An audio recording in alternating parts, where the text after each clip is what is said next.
तो मैग्नेटिज्म में हम टोटल 5 चीजें पढ़ने वाले हैं। लेट अस सी कि इस लेक्चर में कितने कवर हो पाएंगे। हमारे पास 2 आवर्स हैं। सबसे पहला हमें magnetic field at a point निकालना होता है ड्यू टू सम वायर या फिर एक लूप, और साथ ही साथ इसकी डायरेक्शन भी निकालनी होती है। दूसरा काम हमारा होता है, अगर एक चार्ज को मैग्नेटिक फील्ड में रख दो, अगर एक चार्ज दिया हुआ है ऑफ मैग्नीट्यूड Q और मास m दिया हुआ है इन मैग्नेटिक फील्ड, तो उसका कैसा बिहेवियर होगा वो हमें देखना है। हमने पढ़ा हुआ है कि अगर चार्ज को मैग्नेटिक फील्ड में डालो, अगर वो परपेंडिकुलर है तो सर्कल में मूव करता है, पैरेलल टू मैग्नेटिक फील्ड है तो वो स्ट्रेट लाइन में मूव करता है, और उसके अलावा कुछ भी एंगल हुआ तो हेलिकल पाथ में मूव करेगा। याद आया? तीसरा, अगर हमें करंट कैरिंग कंडक्टर या फिर मैं इसे बोल सकता था वायर को मैग्नेटिक फील्ड में रख दो तो क्या होगा। हमने इसका भी फॉर्मूला पढ़ा हुआ था, BIL sin थीटा। पढ़ी हुई ऐसी चीजें। उसको अगर 2 वायर को साथ साथ में रख दो तो उनमें अट्रैक्शन और रिपल्शन भी हो जाती है, वो सारी चीजें इसमें पढ़ेंगे।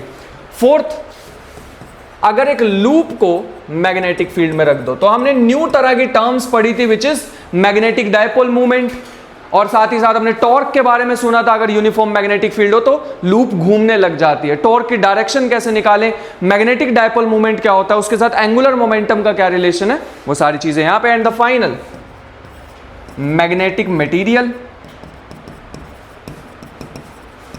And bar magnet. Most probably ये जो लास्ट वाला पार्ट है हम इसमें नेक्स्ट लेक्चर में ही पहुंच पाएंगे, अभी ऊपर वाले 4 ही कर पाएंगे। बहुत सारे क्वेश्चंस है जो मैं तुम लोग के लिए प्रिपेयर करके आया हूं, तो सारे क्वेश्चन तुम लोगों को साथ साथ करने हैं, ठीक है। रफ सही बना लेना, पूरा ऐसा प्रॉपर लिखने की जरूरत नहीं है, लेकिन लिखना जरूर है।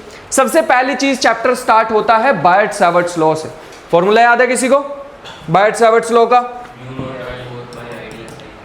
dB is equal to mu naught by 4 pi IDL sine theta divide by R square. पहले एक बार देख लेते हैं जरा ये क्या है वेरिएबल्स।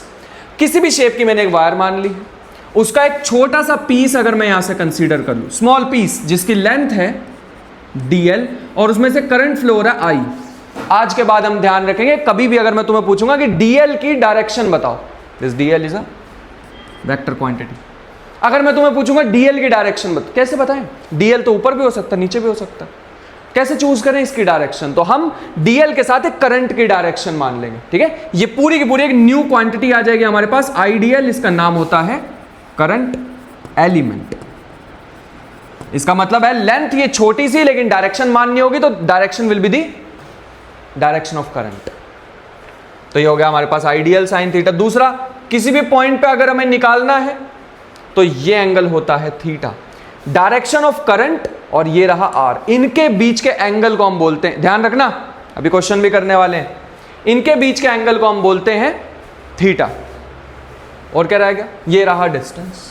तो याद रखना, ये रहा करंट ऊपर की डायरेक्शन में, ये रहा R इधर की डायरेक्शन में, फिर हमें दिखाई दिया है ये थीटा एंगल। अगर हमें कभी भी आज के बाद मैग्नेटिक फील्ड निकालनी होगी तो हम इसका यूज करने वाले हैं। ये small amount of magnetic field है क्योंकि मैंने छोटा सा ही तो एलिमेंट कंसीडर किया अभी, है ना। ये म्यू नॉट बाय 4 पाई की वैल्यू भी याद है क्या? 10 की पावर -7। मान लो किसी ने इसके यूनिट ही पूछ लिए, फिर क्या बताओगे? यहां से आएंगे टेस्ला, एम्पियर, R स्क्वायर के क्या होंगे? मीटर स्क्वायर, लेकिन एक मीटर यहां है तो मीटर से मीटर कट, क्या बचेगा? टेस्ला, उधर भेज के मीटर डिवाइड में एम्पियर। मेक श्योर बेटे इस चीज को ध्यान रखना। हमारे पास मेनली 2 ही तरह के क्वेश्चंस बनने वाले हैं इससे रिलेटेड। एक आता है हमारे पास वायर और एक आएगा लूप, फिर उसके कॉम्बिनेशंस आ जाएंगे, ठीक है, जितने भी अपने सिलेबस में है। तो सबसे पहले बात कर लेते हैं लूप के बारे में, क्योंकि इसकी डेरिवेशन भी आ जाती है CBSE में। Magnetic field at a point on its axis at a point on its of a loop, on the axis of a loop.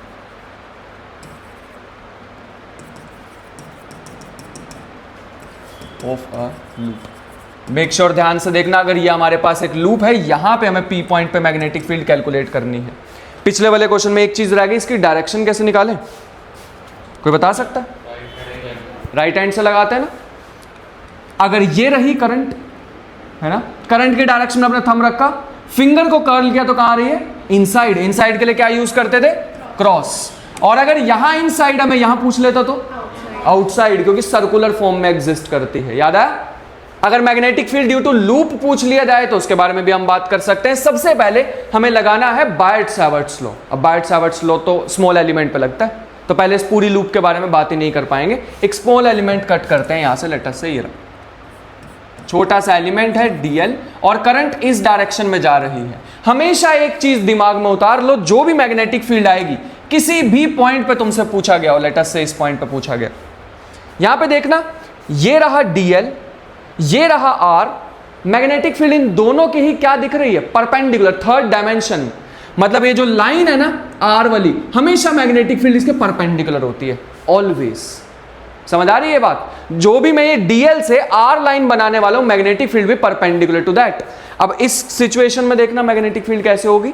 ये जो हमें r डिस्टेंस दिखाई दे रहा है, ये वाला r, मैग्नेटिक फील्ड इसके परपेंडिकुलर होगी। बस ये ध्यान रखना, किस डायरेक्शन में होगी वो सोच लेते हैं, याद रखना बस परपेंडिकुलर, ठीक है। अगर ये है dl बाहर की तरफ आ रहा है, थोड़ा 3D में सोचना होगा, ये रही लूप, ठीक है। अगर ये लूप है, इससे मैंने ये r डिस्टेंस माना है, तो dl की डायरेक्शन में फिंगर करते थे, अभी बताया था, और अपनी फिंगर्स को घुमाओ तो कहां आ रही है फिंगर्स? ऊपर की तरफ आ रही है थोड़ी सी, है ना। अगर मैं dl की डायरेक्शन में फिंगर करूं और फिंगर को जैसे ही मैंने कर्ल करा ऊपर आ रही है, ऊपर मतलब परपेंडिकुलर होनी चाहिए। कैसे? 3D में सोचो बेटे, है ना। तुम 2D में सोच रहे होंगे, ऐसे है रिंग उसके बोर्ड के बाहर है, तो अब सोच के देखो, अगर ऐसे है तो मैंने छोटा सा ऊपर dl कंसीडर किया, उसकी डायरेक्शन में थंब, फिंगर को कर्ल किया तो थोड़ा ऊपर आ रहा है। हमें पता है जैसे मर्जी आए आना परपेंडिकुलर है। बताइए ना अभी बात कि r के ऑलवेज परपेंडिकुलर। अगर मैं इस डिस्टेंस को थोड़ी देर के लिए लेटर से a मान लूं, इसको r, तो ये r क्या हो जाएगा? रूट में r square plus a square. हाँ, वो भी कर सकते हैं रूल, लेकिन मैं चाहूंगा कि पूरे चैप्टर में हम थंब रूल ही यूज करें। मैं कोई न्यू रूल नहीं लेके आने वाला। एक Fleming's right hand left hand भी होते हैं, सब अवॉइड कर देंगे हम, ठीक है। एक ही रूल याद रखेंगे, राइट हैंड रूल। फिलहाल ये समझ आया जो मैं बताना चाह रहा हूं।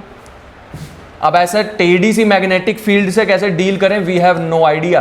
तो अगर मैं इसको थोड़ी देर के लिए थीटा मान लूं तो बता सकते हो ये एंगल कितना होगा? थोड़ा दिमाग लगाओ, ये कितना है? 90। और ये भी कितना है? ये कितना आएगा? 90 माइनस थीटा, तो ये कितना बचेगा? थीटा बचेगा। एग्जाम में डायरेक्ट ध्यान रख लेना, दिस इज ऑल्सो थीटा। एक और चीज बताना चाहूंगा, फिर से पीछे चलते हैं। ये थीटा क्या था? एंगल बिटवीन दिस dl और ये r। dl ऊपर की डायरेक्शन में है, r इस डायरेक्शन में है, और ये रहा एंगल। फिर से 3 डायमेंशनल में सोचना जो मैं बताने वाला हूं। अगर मान लो ये रही लूप जो मैंने दिखाई ना, इसका साइड व्यू दिखा रहा हूं मैं, इधर की तरफ से देख रहा हूं लूप को, तो बताओ इस लूप में और मेरे पेन में कितना एंगल है? यहां से ये रही करंट की डायरेक्शन और ये रही मेरी लूप, कितना एंगल है दोनों में? 90। क्यों? ये वाला एंगल मत सोचना जो मैंने नीचे बना रखा, ये नहीं। तुम्हें लग रहा मेरा पेन 3rd डायमेंशन में आ गया? 3rd डायमेंशन मतलब कितना एंगल? 90 डिग्री, बस इतना सोचना था। इसका मतलब है इसको मैं थीटा नहीं मान पाऊंगा वरना कंफ्यूजन हो जाएगी। ये अलग थीटा, ये लेटर से फाई, ये फाई। यहां पे जो एंगल बनना चाहिए था वो साइन थीटा वाला थीटा, कितना आएगा? 90 डिग्री। इसका मतलब अगर मैं लिखना चाहूं यूजिंग बायट-सैवर्ट्स लॉ, क्या बनेगा? dB is equal to mu naught by 4 pi I dl sine कितना? 90 डिग्रीज, और डिवाइड में थीटा की r की जगह क्या लिखे? रूट में a square plus r square का होल स्क्वायर। बेटे पूरे चैप्टर में 1-2 ही डेरिवेशन है, ज्यादातर क्वेश्चन है इसमें, तो मेक श्योर जो है उसको ढंग से कर लें, ठीक है। थोड़ा रिस्पॉन्सिव रहना। क्या हो जाएगा ये? Mu naught by 4 pi I dl divide by a square plus r square. समझ आया? तुम्हें लग रहा अजीब सी डायरेक्शन में, क्या करें बचने के लिए? कंपोनेंट्स में ब्रेक कर दे। dB का इधर क्या आ जाएगा? dB cos फाई, और यहां कितना आ जाएगा? dB sin phi. अच्छा, हम बच सकते हैं, फिर से कुछ कंपोनेंट कैंसिल हो सकते हैं। अगर मैं ये dB को यहां मानता ना, सॉरी ये dl को यहां मानता, तो हमारे पास ऐसा आता। इस बार मैग्नेटिक फील्ड किस डायरेक्शन में आती पता है? ये रही परपेंडिकुलर। फिर से एंगल फाई हो जाता, फिर से ये फाई हो जाता, फिर से dB का यहाँ कितना आता, dB cos फाई, और यहाँ चला जाता dB sin फाई। देख के पता लग रहा है ना, cos वाले कंपोनेंट कैंसिल हो गए क्योंकि ऑपोजिट डायरेक्शन में, और साइन वाले सारे के सारे ऐड होते रहेंगे। बता सकते हो ऐसे कितने होंगे साइन वाले? इनफाइनाइटली। मैंने इससे डील करने के लिए क्या कर सकते हैं, इंटीग्रेशन। तो अगर हमें नेट मैग्नेटिक फील्ड निकालनी हो तो हम करेंगे dB sin phi. By the way हमेशा ध्यान रखना बेटे, यहां पे दो अलग अलग एंगल आए, ये हम लेके आए हैं अपने डेरिवेशन को इजी बनाने के लिए, और वो थीटा बिल्कुल अलग था। समझ पा रहे हो, ये वाला थीटा है, ये बिल्कुल अलग है। मिक्स मत कर देना दो चीजों को। क्या बन जाएगा, mu naught by 4 pi I dl divide by R A square plus R square. Sine phi की वैल्यू क्या आएगी इस ट्राइंगल से? साइन क्या होता है, perpendicular divide by hypotenuse, R divide by small R which is A square plus R square, root का मतलब पावर 1/2। बताना क्या क्या बाहर आ जाएगा इंटीग्रेशन से? Mu naught by 4 pi constant, I constant, radius भी कांस्टेंट, और इस केस में हमने बोला ही नहीं कि ए चेंज हो रहा है ना, और अगर ए चेंज ना हो तो वो भी कांस्टेंट। तो क्या बचेगा इंटीग्रेशन में? सिर्फ और सिर्फ dl। तो ये आएगा I R A square plus R square की पावर 3/2 इंटीग्रेशन में dl। और dl की इंटीग्रेशन ऐसे ही अगर मैं dl कट करता रहूं इस पूरी लूप से और उसको ऐड कर दूं तो क्या बनेगा? पूरी लेंथ ऑफ सर्कल क्या होता है? 2 पाई आर। क्या हम यहां से देख रहे हैं, 2 पाई से 4 pi cancel, and the final result is, जो हमें याद भी रखना है, extremely important, mu not I R square divide by 2 A square plus R square की power 3/2। That is the formula. फिर से एक बार मैं रिवाइज कराना चाहूंगा क्योंकि मेरे को पता है मैंने फास्ट कराई है। मैंने एक लूप ली और जो भी मैं लाइन बनाने वाला हूं, magnetic field is always perpendicular to that line. फिर मैंने इसके दो कंपोनेंट कर लिए इजी बनाने के लिए। यहां जो एंगल होगा वो 90 होगा, हमने 3 डायमेंशन से देखा, ठीक है, क्योंकि ये जो लाइन है ना ब्लैक वाली, ये 3rd डायमेंशन में एज कंपेयर टू जिन डायमेंशंस में लूप पड़ी हुई है। उसके बाद जैसे मैंने 2 कंपोनेंट किए, एक कंपोनेंट कॉस वाला कैंसिल हो गया, और dB साइन फाई वाले को मैंने इंटीग्रेट कर दिया, और मुझे पता लगा इंटीग्रेशन के लिए सिर्फ एक ही टर्म बची है विच इज dl।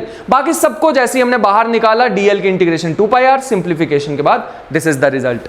अगर एक लूप में n नंबर ऑफ टर्न्स होती तो क्या करते? तो मल्टीप्लाई बाय n भी कर देते। समझ आया?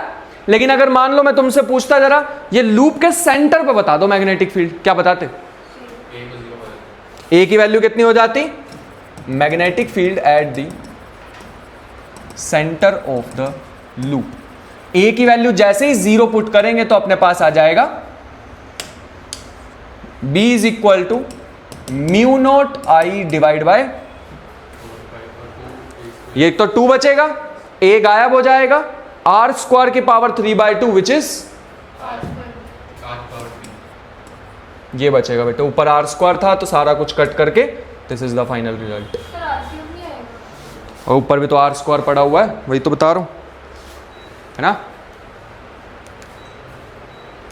ये देखो ऊपर भी आर स्क्वायर पड़ा हुआ है, उससे आर क्यूब कैंसिल होगा तो एक आर बचेगा। कुछ कंफ्यूजन किसी को? मेक श्योर बेटे फॉर्मूला दिमाग में रखना, अभी क्वेश्चन करने हमें। समझ आ रही है? मैग्नेटिक फील्ड की डायरेक्शन निकालनी सीख लो अगर एक लूप की वजह से आए तो। मान लो ये रहा इलेक्ट्रिक करंट, बताना कहां पे आएगी मैग्नेटिक फील्ड। इस बार हमें क्या करना है, अपने हाथ को, अपनी फिंगर को कर्ल कर दो करंट की डायरेक्शन में, राइट हैंड। तो जैसे ही मैं अपनी फिंगर को कर्ल कर रहा हूं तो थंब कहां आ रहा है? इनसाइड, एंड अप टू सोन इसकी क्या आ जाएगा? जैसे अपने हाथ को घुमाएंगे तो आउटसाइड। इनसाइड को कैसे करते हैं? क्रॉस से, और आउटसाइड को डॉट से। बाकी का डेरिवेशन नहीं है अपने पास, जो वायर है ना उसका डेरिवेशन नहीं है, तो हम डायरेक्ट रिजल्ट याद रखेंगे।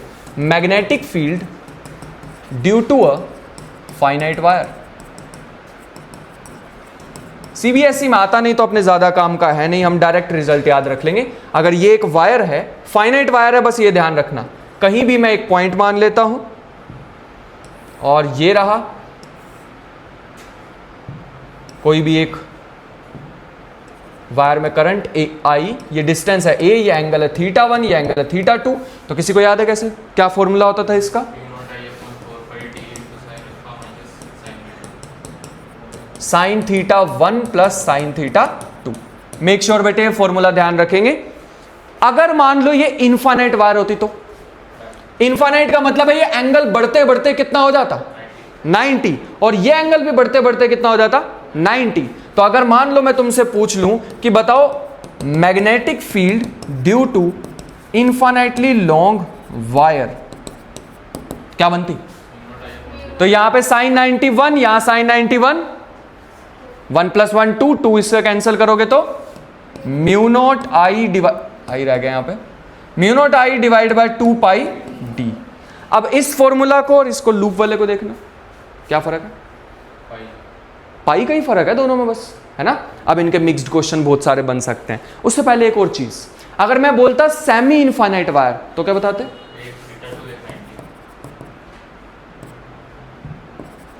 Semi infinite wire, semi infinite का मतलब होता है बेटे ऐसा कुछ, यहां तो इनफाइनाइट जा रही है, ये डिस्टेंस a है लेटर से, या d है, ये करंट I। क्या पुट करते? ऊपर की डायरेक्शन में कितना एंगल चलना है 90, लेकिन नीचे की डायरेक्शन में कुछ भी नहीं, है ना, नीचे तो वायर ही नहीं है। दैट मीन्स एक को 0 पुट कर दो, एक को 90, तो बनेगा mu naught I divide by 4 pi D. अच्छा इसमें भी एक केस और बन जाता है, अगर मान लो पूरी लूप ना होती, उसका छोटा सा पार्ट होता तो ये बन जाता b = mu naught I divide bye, same लिखने वाला हूं मैं, बस साथ में क्या आ जाएगा थीटा डिवाइड बाय 2 पाई या 360 कुछ भी लिख लो, 2 पाई लिख लो यहां पर। चलो तुम्हारी बारी है क्वेश्चंस करने की। सबसे पहला फॉर्मूलाज याद हो गए सभी को, mu not I by 2 pi R for infinite wire, और अगर एक आर्क के लिए पूछोगे तो mu not I divide by 2r theta by 360। जैसे एक क्वेश्चन दे रखा है कि एक वायर है जिसका स्मॉल करंट एलिमेंट है dl 3i cap plus 4j cap millimetre, electric current उस वायर में फ्लो हो रहा है 10 ampere, and given position vector दिया हुआ है 5i cap minus 12j cap metre.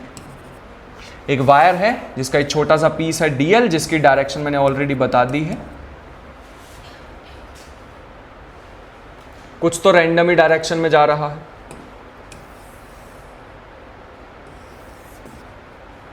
ऐसे है कुछ भी रैंडम डायरेक्शन में, 10 एम्पियर का करंट है, और एक पोजीशन वेक्टर भी दिया हुआ है r, ऐसा सा कुछ है। यहां पे बतानी है magnetic field at point P। Diagram की वैसे जरूरत थी नहीं, बट फिर भी मैंने बना दिया क्योंकि ये एक्यूरेट डायग्राम नहीं है। एक्यूरेट बनाने के लिए हमें पूरा वो बनाना होगा, एक्स वाई एक्सिस बना सकते हो वैसे, एक्स वाई एक्सिस पे ये 3i कैप 4j कैप उतना भी मुश्किल है नहीं, थोड़ा एक्यूरेट बनाना पड़े तो। इसके लिए एक चीज और ध्यान रखो, वेक्टर में आ गया हमारे पास, है ना, और जब हमने बायट सावर्ट्स लॉ करा वो तो मैंने स्केलर फॉर्म में लिखवा दिया, सिर्फ मैग्नीट्यूड ऐसे आता है dB म्यू नॉट बाय 4 पाई, मतलब मैं वेक्टर फॉर्म में अगर लिखना चाह रहा हूं तो क्या बनेगा I dl cross r divide bye r cube. अगर किसी को कंफ्यूजन है कि r क्यूब कहां से आया, तो एक बार थोड़ा दिमाग लगा के सोचो कि ऊपर भी तो एक r लिख दिया एक्स्ट्रा मैंने, है ना, ऊपर एक r लिखा जिसकी कॉस्ट पे करनी पड़ी, कि नीचे भी एक r लिखना पड़ा, ठीक है। और क्रॉस प्रोडक्ट का फॉर्मूला, क्रॉस प्रोडक्ट तो हमें पता ही है, ओपन होते ही एक साइन थीटा भी आता है, ठीक है, सही चल रहे हैं हम। बताना जरा इस क्वेश्चन में जो अभी डेटा लिखवाया था उसके अकॉर्डिंग ये क्या बनेगा मैग्नेटिक फील्ड, dB = सबसे पहले एक छोटी सी चीज निकाल लो साइड पे, dl क्रॉस r, यार दिया हुआ पोजीशन वेक्टर,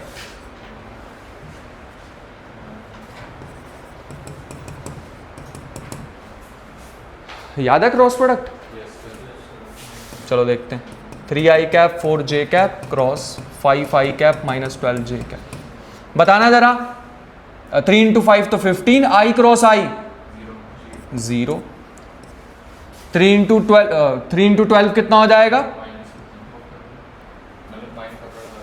-7 में आई क्रॉस जे, कुछ ऐसा होता है बेटे, यहाँ आई कैप है, यहाँ जे, यहाँ के, तो आई से जे की तरफ जाओगे तो के से आई की तरफ जाओगे तो जे, ऐसा यूज होता है ये।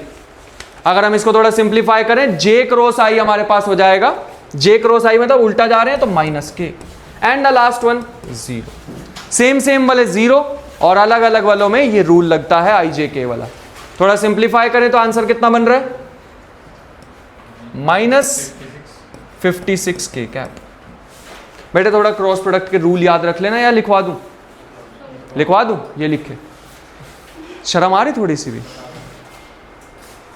देखो आई क्रॉस जे करेंगे तो क्या आता है के, इस डायरेक्शन में जाओगे तो पॉजिटिव, ठीक है, आई क्रॉस जे होता है के, और अगर मैं जे क्रॉस आई पूछता तो यहां से मैच करके देखो, जब आई क्रॉस जे आया था तो हमने क्या लिखा था के, ये माइनस तो इसका, ठीक है, और जब जे क्रॉस आई आया था तो हमने क्या लिखा -k। समझ आ रही है? फॉर्मूला क्या था, dB is equal to μ0/4π I dl cross r divide by r³। ये r भी तो निकालना अभी, ये कैसे निकाले, हमें दिया हुआ है r वेक्टर, हमें चाहिए r, मैग्नीट्यूड निकालना आता है सभी को, तो r का मैग्नीट्यूड निकालो, रूट में 5 स्क्वायर -12 स्क्वायर जो कि कितना हो जाएगा 169 विच इज 30, 144 + 25 देख लेना कितना होगा, कंफ्यूजन, बस यहां 13 पुट कर दो। फाइनल आंसर बन रहा है 10⁻⁻7, करंट दिया हुआ है 10 एम्पियर, डीएल क्रॉस आर अभी हमने निकाला -56 के कैप डिवाइड बाय r³ 13 का क्यूब। सिंप्लीफिकेशन खुद से कर लेना, मेन डायरेक्शन हमें पता लग गई -k कैप, मतलब अंदर की डायरेक्शन में आ रहा होगा। समझ आया सभी को? आगे बढ़ते हैं। नेक्स्ट जैसे एक क्वेश्चन आ रहा है, एक नोट और ध्यान रख लेना, फिर क्वेश्चन करते हैं। अगर एक कभी भी वायर है और यहां पूछ ली गई अगर मैग्नेटिक फील्ड, तो क्या लिखोगे? 0। अगर यहां पूछी गई फिर तो चलो लिख देंगे, है ना, ये परपेंडिकुलर डिस्टेंस हमें पता होगा। अगर एकदम स्ट्रेट यहीं पे आ गया तो मैग्नेटिक फील्ड कितनी लिखोगे? 0। मेक श्योर ये बात ध्यान रखना बेटे। जैसे एक क्वेश्चन करके दिखाओ कि 2 वायर्स दे रखी हैं, यहां P पॉइंट है, दोनों इनफाइनाइट वायर है, दोनों में करंट ऊपर की डायरेक्शन में I1 I2, डिस्टेंस दे रखा है R1 R2। Find magnetic field at point P। Magnetic field at point P। अभी एक वायर की वजह से सिखाया था, पहले डायरेक्शन निकालो, इसकी वजह से क्या आएगी सभी को बताना है, ठीक है, एक से नहीं पूछ रहा हूं किसी से भी। ऊपर की डायरेक्शन में थंब रखो तो थंब का आएगा इनसाइड, इसकी वजह से आ रहा है इनसाइड, इसकी वजह से। अगर यहां थंब रखा इधर इनसाइड है तो यहां कैसा होगा? आउटसाइड। तो एक इनसाइड है एक आउटसाइड, कैसे डील करें? एक क्रॉस है एक डॉट है, तो अगर मुझे डॉट को भी क्रॉस में बदलना है तो क्या कॉस्ट पे करनी पड़ती है? माइनस साइन लगा दो बस, ठीक है। पहले इसकी वजह से अगर लिखेंगे तो इनफाइनाइट वायर की वजह से क्या फॉर्मूला बताया था? μ0 I1 divide by 2 pi R1, और दूसरे की वजह से μ0 I2 divide by 2 pi R2। क्या हुआ? दोनों R2 दे दिए क्या मैंने?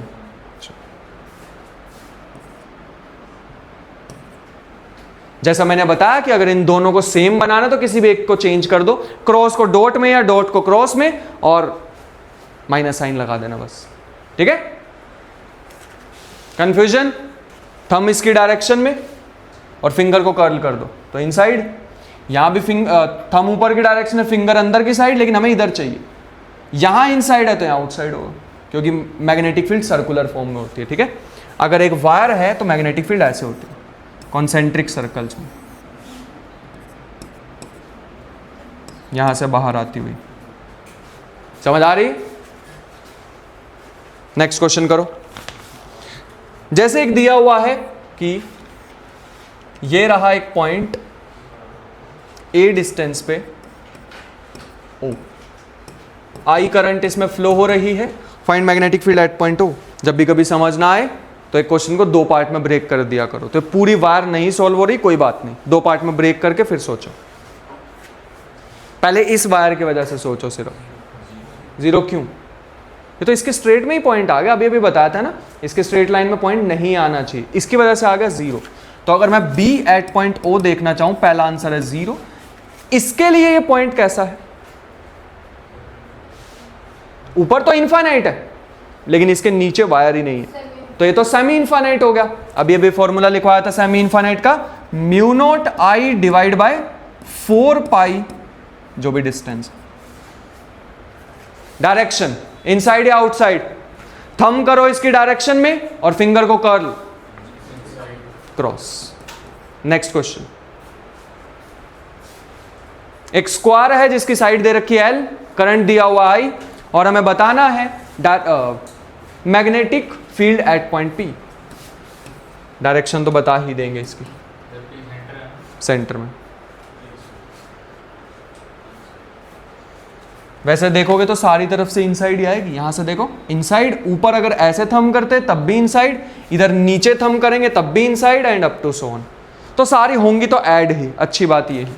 ठीक है, इसका मतलब है अगर मैं सिर्फ एक के बारे में परेशान होके पहले इसको सॉल्व कर लेता हूं। अभी फाइनाइट वायर का फॉर्मूला बताया था, B is equal to mu not I divide by 4 pi D distance sine theta 1 plus sine theta 2। सोचते हैं, अभी साइन थीटा ही नहीं पता हमें। बता सकते हो इसमें D की जगह क्या है, कितना डिस्टेंस है ये? L/2। ये एंगल कितने हैं?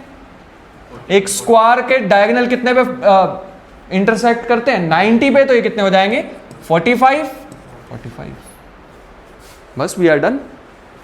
कर दो, इसकी मैग्नेटिक फील्ड निकाल दो, और बाकी की निकालने की जरूरत नहीं है क्योंकि सेम ही आएगी। तो 4 से मल्टीप्लाई, क्या आंसर बनेगा? 4 से multiply, mu not I divide by 4 pi L/2 sine 45 plus sine 45। कितना होता है साइन 45? 1/√2। तो 2/√2 हो जाएगा, और उसको सिंप्लीफाई कर लेंगे, हो जाएगा सबसे। ठीक है, 4 से मल्टीप्लाई समझ आया क्यों किया? एनीवन? क्योंकि 4 वायर्स थी ना, हमने तो एक को ही सॉल्व किया।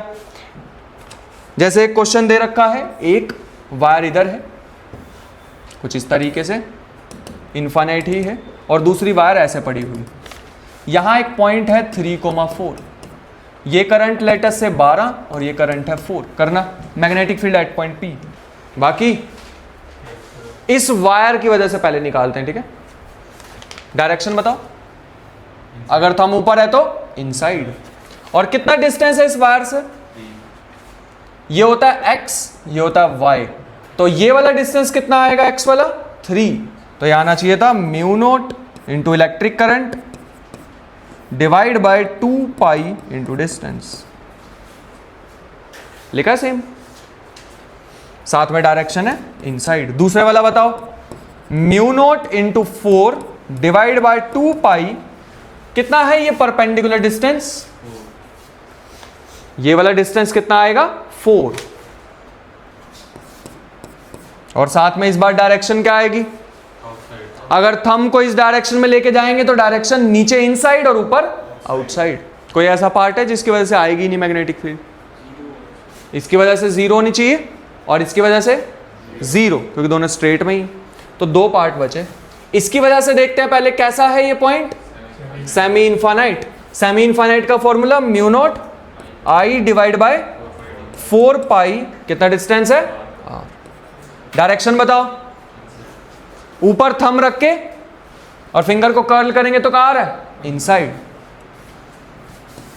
इसकी वजह से बताओ। ये भी सेमी इनफाइनाइट लग रही है, तो mu not I by 4 pi R. Direction inside ही आ रहे तो ये तो दोनों सेम हो गए, 2 से मल्टीप्लाई। कंफ्यूजन सभी को क्लियर है?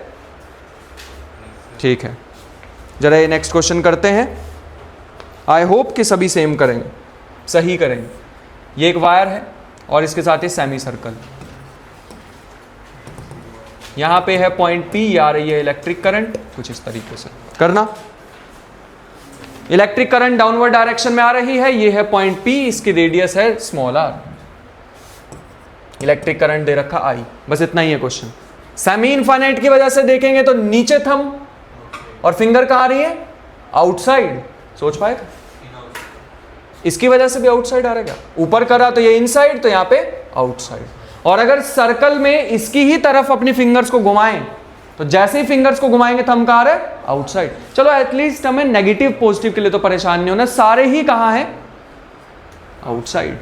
सेमी इनफाइनाइट का formula mu not I divide by 4 pi R, direction outside, और दो वायर का सेम है तो 2 से मल्टीप्लाई।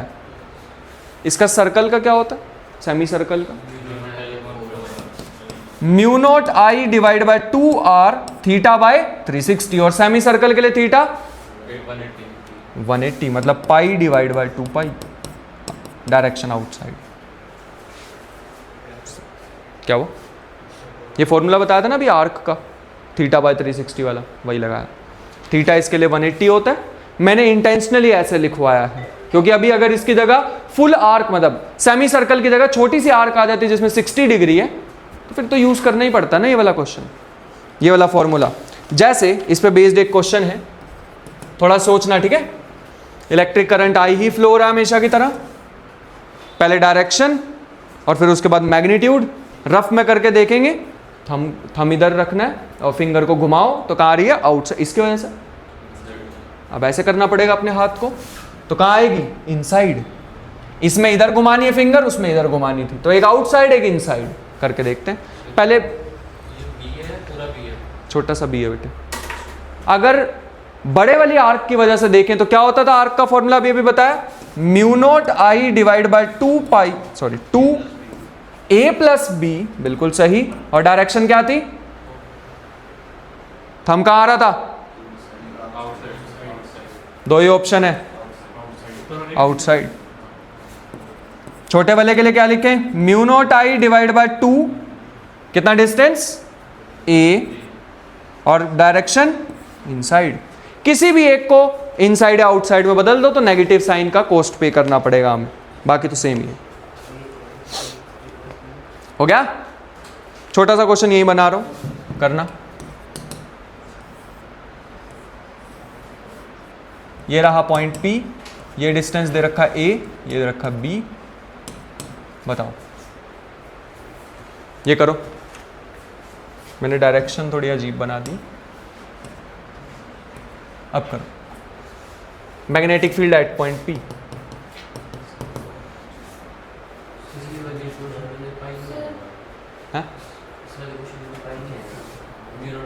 हाँ बेटे सही कह रहे हो। ओए किसी और ने पॉइंट आउट नहीं किया था क्या? साथ में क्या आना चाहिए? थीटा बाय 360, और साथ वाले में भी। शाबाश, आगे। हाँ बेटे मैंने अभी डॉट क्रॉस ही बनाया ना, तुम इसको डॉट में बदलोगी तो यहाँ माइनस आ जाएगा, ठीक है। और कोई, किसी को कुछ डाउट? ये बताना थीटा कितना है इसमें? सेमी सर्कल है तो 180 पाई हो जाएगा। इसकी वजह से कितना आएगा? 0। और इसकी वजह से भी, तो दो सेमी सर्कल बचे। पहला सेमी सर्कल की बात करते हैं जो छोटे वाला है, mu not I divide by 2 pi 2a theta by 360, मतलब पाई बाय 2 पाई, और डायरेक्शन अपनी फिंगर को कर्ल करोगे तो आउटसाइड, डॉट। और बड़े वाले की वजह से mu not I divide bye 2a plus b pi by 2 पाई, और साथ में क्रॉस। क्या फिर से हम सोच पाए हैं? इस वायर की वजह से 0 और इस वायर की वजह से भी 0, तो ये सर्कल रहेगा, मतलब सर्कल का पार्ट रहेगा जो भी है। कितना एंगल है इसका? 270। तो बन जाएगा mu not I divide by 2 R 370 कितना होता है 3π/2 डिवाइड बाय 2π। तो आंसर आना चाहिए था μ0 3μ0I divide by 8R। Direction finger को कर्ल करो ये सर्कल की डायरेक्शन में तो इनसाइड। नेक्स्ट बताओ magnetic field at point O या P। हाँ डायग्राम क्या, हाँ ये डायगोनल है बेटे, मतलब इस वायर की वजह से कितना आएगा 0, इसी के पॉइंट से पास कर रही है और इससे भी 0। तो ये तो चलो नहीं करने हमें कंसीडर, बाकी हमें तो करंट ही नहीं पता किस में से कितना जा रहा है ना। सोचते हैं, मान लेते हैं यहां से करंट आया I, यहां चला गया I1 और यहां पे I2। देखो स्क्वायर है, ठीक है, यहां पे लेंथ L है और यहां टोटल कितनी लेंथ है, टोटल मिला के 3L। यहां अगर ये हर वायर में रेजिस्टेंस भी होता है तो इस वाले को कितना रेजिस्टेंस फेस करना होगा, इसको रेजिस्टेंस फेस करना होगा 3R, 3 गुना रेजिस्टेंस फेस, और इसको एक ही बार मतलब 1R ही फेस करना होगा रेजिस्टेंस। कितना करंट होना चाहिए ये दो, कैसे डिवाइड होगा इलेक्ट्रिक करंट फिर अगर मुझे डिवाइड करना होता तो कितने पार्ट्स हैं इस पूरे स्क्वायर में 4, करंट को 4 पार्ट में डिवाइड कर दो, यहां कितना इलेक्ट्रिक करंट जाएगा, यहां कितना इलेक्ट्रिक करंट जाएगा, बस वो सोचना एंड वी आर डन। अगर मैं इसको रेजिस्टेंस की ही टर्म्स में बना के दिखाऊं तो बेटा मैं ऐसा कुछ पूछना चाह रहा हूं, ऊपर है 3 रेजिस्टर्स और नीचे है 1 रेजिस्टर, यहां से आ रहा है इलेक्ट्रिक करंट I, तो मुझे बताना है ऊपर से कितना जाएगा और नीचे से कितना जाएगा। करंट इलेक्ट्रिसिटी की प्रॉब्लम हो गई है, तो बताना ऊपर का करंट और नीचे का करंट। पहले ये बताओ कहां से ज्यादा करंट फ्लो होना चाहिए, जहां रेजिस्टेंस कम वहां पे इलेक्ट्रिक करंट ज्यादा, तो यहां से ज्यादा करंट फ्लो होगा। लेकिन कितना होगा अगर हमें गैस करना होता ना, अगर मैं 4 पार्ट में डिवाइड कर रहा हूं, यहां बहुत ज्यादा रेजिस्टेंस है तो यहां से होता I/4 और यहां से होता 3I/4। यहां से भी निकाल के देख सकते थे, एक ट्रिक होती है छोटी सी पैरेलल में करंट निकालने की। अगर यहां वाली करंट निकालनी है ना तो एक ऐसी ट्रिक होती है, अगर I2 निकालना है तो ट्रिक ये है, दूसरे वाले का resistance divide by total resistance जो कि कितना है 4R, इनटू में इलेक्ट्रिक करंट। और अगर नीचे वाले का करंट निकालना होता, ऊपर वाले का resistance divide by total resistance into में इलेक्ट्रिक करंट। उस हिसाब से लिखा बेटे मैंने। सिंपल भाषा में भी देख सकते थे कि यहां पे ज्यादा चलना पड़ेगा, ज्यादा रेजिस्टेंस फेस करना पड़ेगा तो करंट कम है। यहां 3 फेस करने पड़ रहे हैं इसे resistor, that is by this I/4, और यहां पे एक ही फेस करना पड़ रहा है इसलिए 3I/4। ज्यादातर करंट चाहेगी मैं यहीं से ही चले जाऊं, ठीक है। अब इसको सॉल्व करते हैं जैसा अभी तक कर रहे थे। कहां पे मैंने करंट को डिवाइड करा बेटे, बस बाकी सेम ही है। करो, इसकी वजह से कितना आएगा यहां पे और ऊपर वालों की वजह से कितना आएगा, मैग्नेटिक फील्ड जो अभी तक कर रहे थे बाकी वही।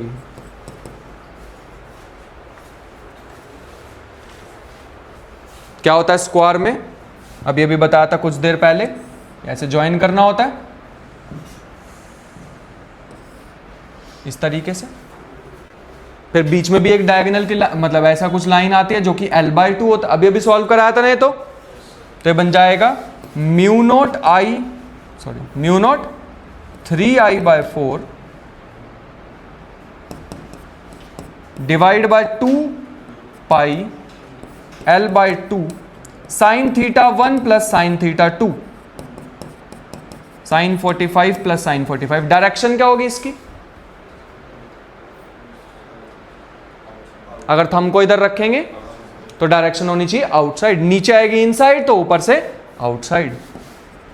और अगर मैं ऊपर वाले को सॉल्व करता, अगर इसको B1 नाम दे दें तो B2 क्या आता, μ0 करंट कितनी जा रही है I by 4 divide by 2 pi, फिर से कितना डिस्टेंस होता, L by 2, sine theta 1 plus sine theta 2, direction inside.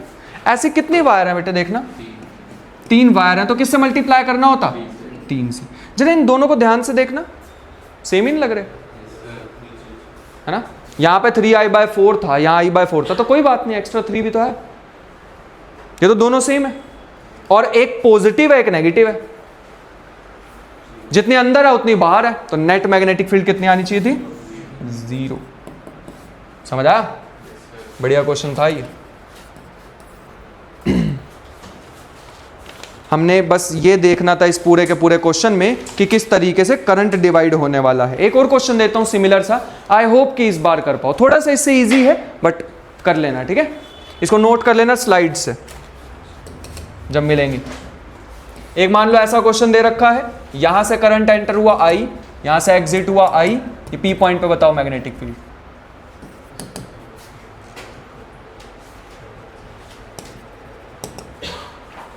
बस ये 2 क्वेश्चन, फिर न्यू तरह के क्वेश्चंस पे बढ़ जाएंगे हम। दोनों ही बढ़िया क्वेश्चन है, कर देना।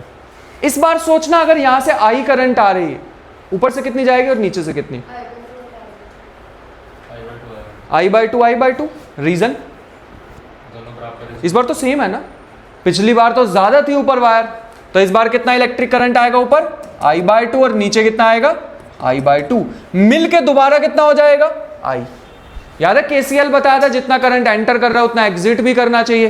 तो बताओ O पॉइंट पे डायरेक्शन दोनों की वजह से क्या आएगी, इसकी वजह से डायरेक्शन बताओ। अगर इसकी साइड फिंगर कर्ल करें तो कैसा आ रहा है, इनसाइड, और इसकी वजह से आउटसाइड।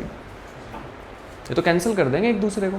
क्या मैग्नीट्यूड भी सेम होगा, अगर मैं B1 लिखूं ऊपर वाले की वजह से, तो μ0 I/2 divide by 2r theta by 360, क्या आता है इसकी वजह से, इनसाइड।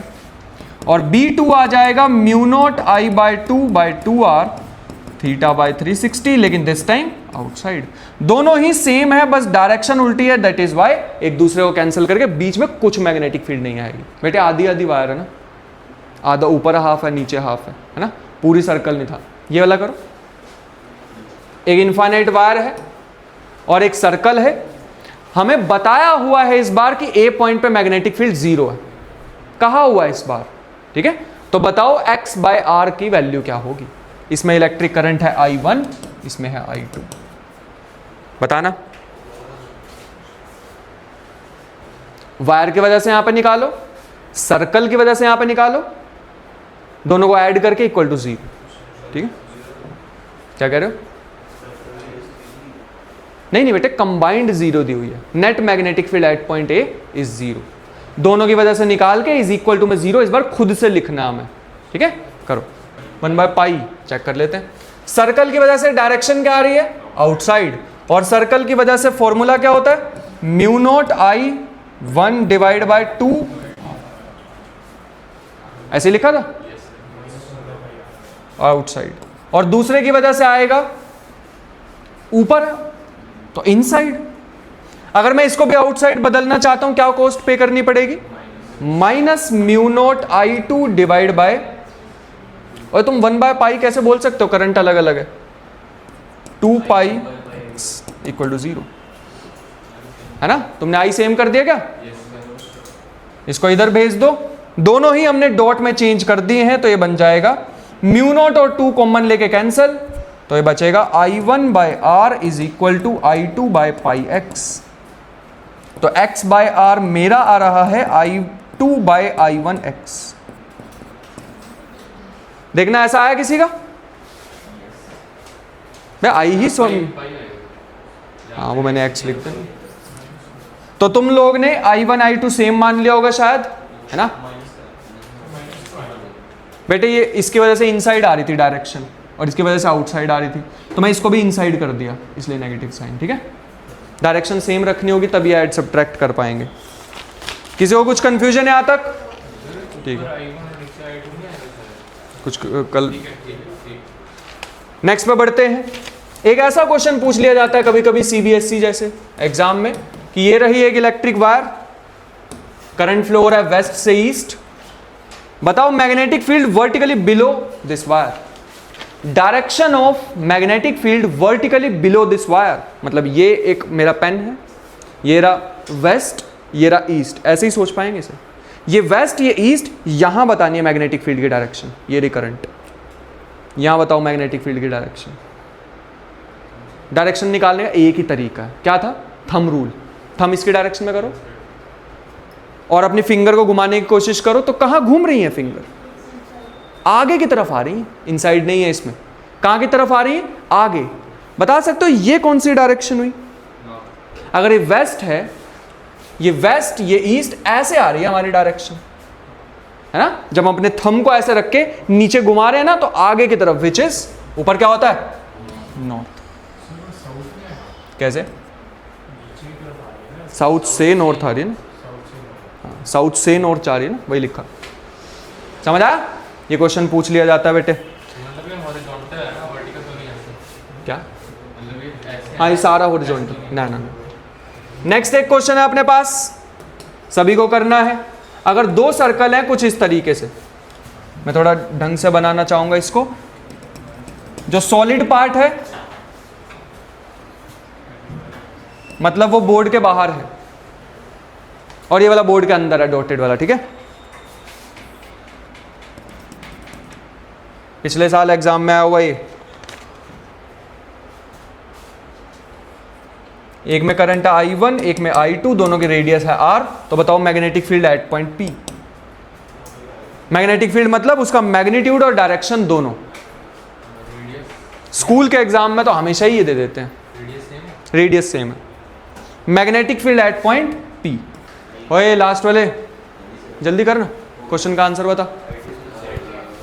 पहले बताओ ये जो फर्स्ट वाली रिंग है, इसकी वजह से बेटे 3D में इस बार इनसाइड आउटसाइड नहीं, लेफ्ट राइट होगा।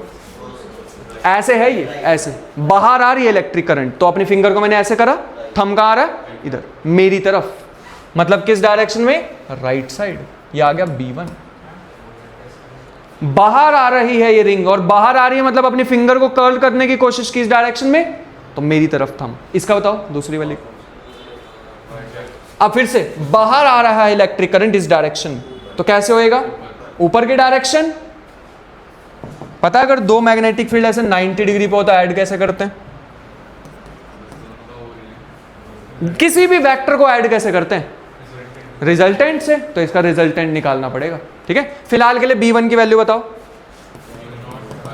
Mu naught I1 divide by 2R, और B2 कितना आ जाएगा? Mu note I2 divide by 2R।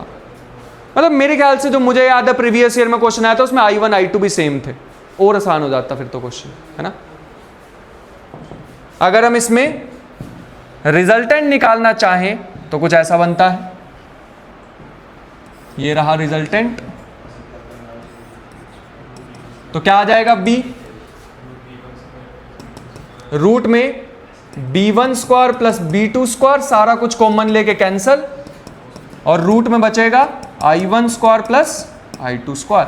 और अगर हमसे पूछ लिया जाता है थीटा भी बता दो, तो tan थीटा निकाल दो। tan थीटा आ जाएगा, ये कितना है? B2, और ये कितना है? B1। तो थोड़ा सा इसको सिंप्लीफाई करोगे तो बन जाएगा I2 डिवाइड बाय I1। बेटे ये भी प्रीवियस ईयर का ही, आसान सा, ये ज्यादा मुश्किल नहीं है। अब ये भी मैंने एक्सिस का फॉर्मूला लिखवाया था, क्या था? Magnetic field on the axis of a loop, 2a square plus r square की पावर 3/2। जरा P पॉइंट पे डायरेक्शन लिखो मैग्नेटिक फील्ड की इस लूप की वजह से। फिर से बता देता हूं, सॉलिड लाइन बोर्ड के बाहर है, मतलब बाहर से करंट ऐसे आ रही है अंदर, तो अपने फिंगर्स को ऐसे ही कर्ल करो इस डायरेक्शन में। थंब कहाँ आ रहा है? ऊपर की डायरेक्शन में आएगी। ऐसे ही दूसरे वाले को खुद से सोचो।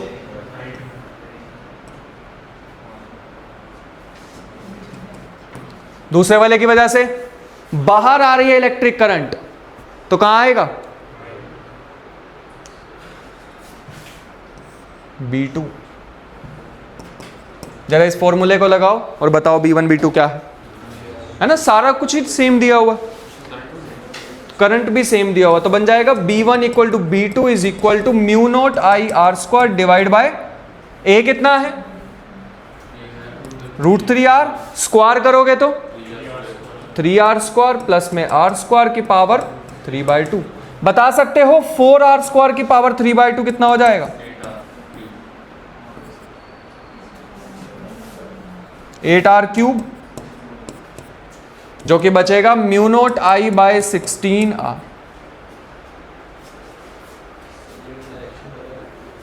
डायरेक्शन गलत है, कौन सी अलग है? तो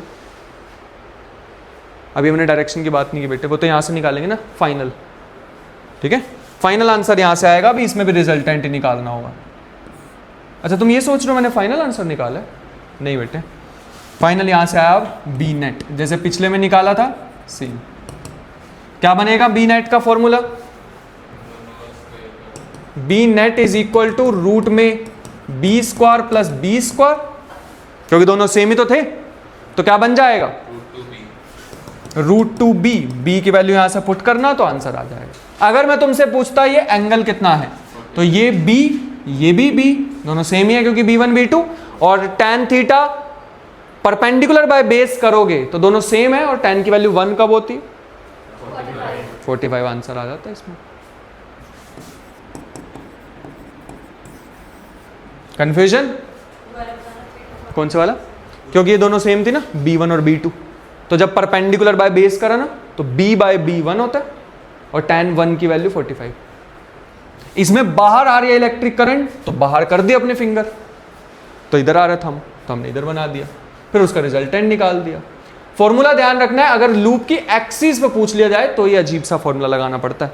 सेंटर में आ जाए फिर तो आसान है, mu not I bye 2r, फिर तो कुछ भी दिक्कत नहीं है।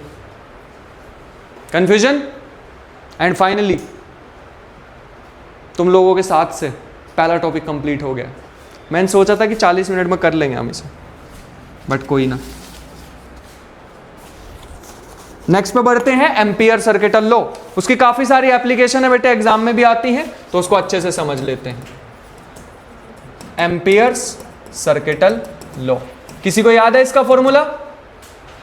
Integration B.dl is equal to mu not I enclosed. इसका मतलब है कैसी भी रैंडम शेप की एक वायर है, इसमें से इलेक्ट्रिक करंट फ्लो हो रहे हैं कुछ इस तरीके से, लेटर से 3 ही है, I1, I2 और I3। ये रहा हमारे पास DL छोटा सा, ये हमारे पास DL है, और किसी भी एक वायर की वजह से हमने मैग्नेटिक फील्ड निकाली, फिर दूसरी वायर, फिर तीसरी वायर, और उसका रिजल्टेंट आ गया यहां। ये रहा B, ये रहा DL, दोनों के बीच में कुछ एंगल है। अगर मैं इस सारे के सारे B.dl मिला दूं, इसका मतलब ये चीज कुछ ऐसे लिखी हुई है मैंने, B वेक्टर डॉट पहले वाले के साथ डॉट प्रोडक्ट प्लस दूसरे वाले के साथ अप टू सोन, ऐसे इनफाइनाइटली मैनी होंगे, equal to mu not I enclosed. समझ आ रहा है? बस मैंने इंटीग्रेशन को ओपन करके दिखाया और ज्यादा कुछ नहीं किया। मतलब अगर हमें आज के बाद कभी भी मैग्नेटिक फील्ड निकालनी हो तो उसका एक आसान तरीका भी है। हमेशा हमारे मतलब हमेशा काम नहीं करेगा। अगर मैं तुम्हें बोलूं magnetic field at any point निकाल दो, नहीं निकाल पाएगा ये फॉर्मूला, मतलब ये ज्यादा यूज नहीं कर पाएंगे, इससे मुश्किल हो जाएंगे चीजें। लेकिन कई जगह पे बहुत ही ज्यादा यूजफुल हो जाता है। तो हम यूज कैसे करते हैं इसे? अगर मान लो कोई भी हमारे पास एक लूप है और यहां पड़ी है एक वायर, इस बार ये वायर है, ठीक है, मैग्नेटिक फील्ड नहीं है। वायर में डॉट लगाया, मतलब कहां है इसकी डायरेक्शन? बाहर की तरफ, बाहर आ रही है इलेक्ट्रिक करंट, करंट आउटसाइड। बता सकता कोई इसकी वजह से मैग्नेटिक फील्ड कैसी होगी? इस बार थंब कहां रखना? करंट की डायरेक्शन में। करंट कहां है? बाहर, बाहर रखो अपना थंब। तो मैग्नेटिक फील्ड कैसे आएगी? Anti clockwise. ये रही मैग्नेटिक फील्ड, और याद रखना मैग्नेटिक फील्ड मतलब हमेशा टेंजेंट कह लो। ये रही मैग्नेटिक फील्ड, जिस पॉइंट पे देखोगे टेंजेंट कह लो।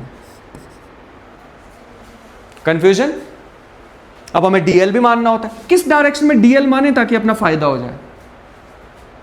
डीएल की भी एक डायरेक्शन माननी होती है ना, क्योंकि बी डॉट डीएल है, अपनी मर्जी है डीएल की डायरेक्शन मानना। तो मैं इसको भी एंटी क्लॉकवाइज मान लेता हूं। अगर मैं डीएल को भी एंटी क्लॉकवाइज मान रहा हूं, मैग्नेटिक फील्ड तो है ही एंटी क्लॉकवाइज, तो दोनों में एंगल कितना आ जाएगा?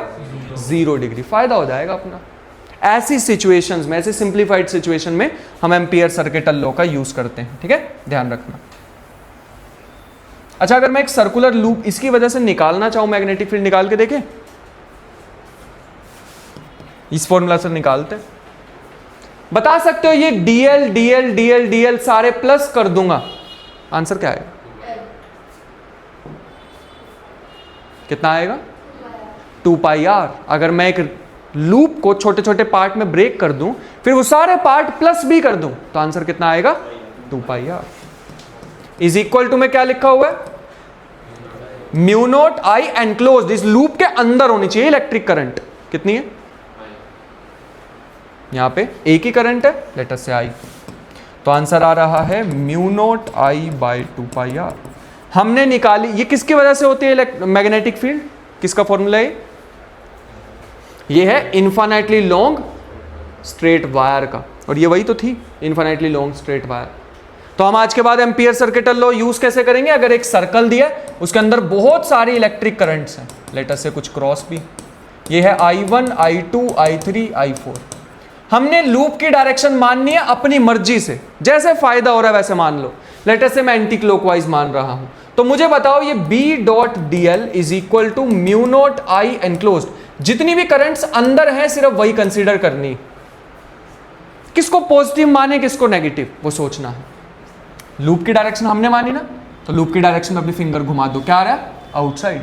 जितनी करंट आउटसाइड हुई वो पॉजिटिव, बाकी सारी negative.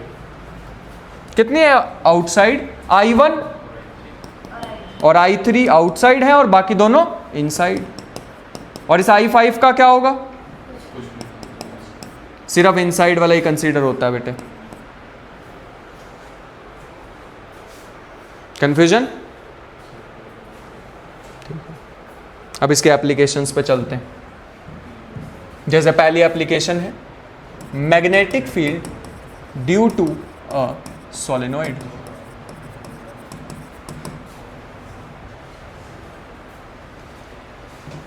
Magnetic field due to a solenoid करना है बेटे, साथ साथ ही एग्जाम में आता, क्योंकि रफ सही बना लेना चाहे। हमें क्या एक लूप चूज करनी होती है, बस वो क्लोज हो, कैसी भी शेप की हो, अपना फायदा हो जाए तो अच्छी बात है। तो मैंने इसके लिए क्या किया, अगर ये इसमें मैग्नेटिक फील्ड प्रोड्यूस, ये इसमें इलेक्ट्रिक करंट जा रही है, तो इसकी मैग्नेटिक फील्ड कुछ इस तरीके से होती है। कौन सी बेस्ट शेप रहेगी जो इसके अंदर फिट हो जाए और बाहर भी आ जाए? तो हमने सोचा वो एक रेक्टेंगल। वी आर एज्यूमिंग कि इस रेक्टेंगल के अंदर n नंबर ऑफ टर्न्स हैं। मैग्नेटिक फील्ड आउटसाइड भी है, इनसाइड भी है, ऑल दो हम अभी एज्यूम कर लेंगे थोड़ी देर बाद, बाहर है लेकिन एक्सट्रीमली वीक है, तो हम उसको नेग्लेक्ट कर देंगे, लेकिन होती है, ठीक है। इसलिए इस तरीके की एक शेप चूज करनी है सच दैट एक तो वो करंट्स को एनक्लोज कर ले, और दूसरा उसके अंदर भी मैग्नेटिक फील्ड कवर हो और बाहर भी। जैसे अगर मैं इस सोलेनॉइड को ऐसे काट दूं तो बताओगे क्या होगा? इस तरीके से काट दिया मैंने, बाय द वे ऐसे करंट अंदर, ऊपर से अंदर जा रही है और नीचे से बाहर आ रही है, ठीक है, तो ऐसी दिखेगी बेटे, ये ऊपर से अंदर। दोबारा बताओ, सारी कंसीडर हो जाएगी इससे। ये रेक्टेंगल तो 3D में सोचो ना, इस शेप को, ये तो कहीं भी हो सकता था, है ना। जो करंट अंदर जा रहा है और फिर बाहर आ रहा है वो तो नहीं कर रहा, बाहर वाला तो नहीं आ रहा ना इसके। बेटे वो सारा ही कंसीडर हो जाएगा। तुम फिर से 2D में सोच रहे हो। मारियो गेम ही खेली हमेशा 2D वाली,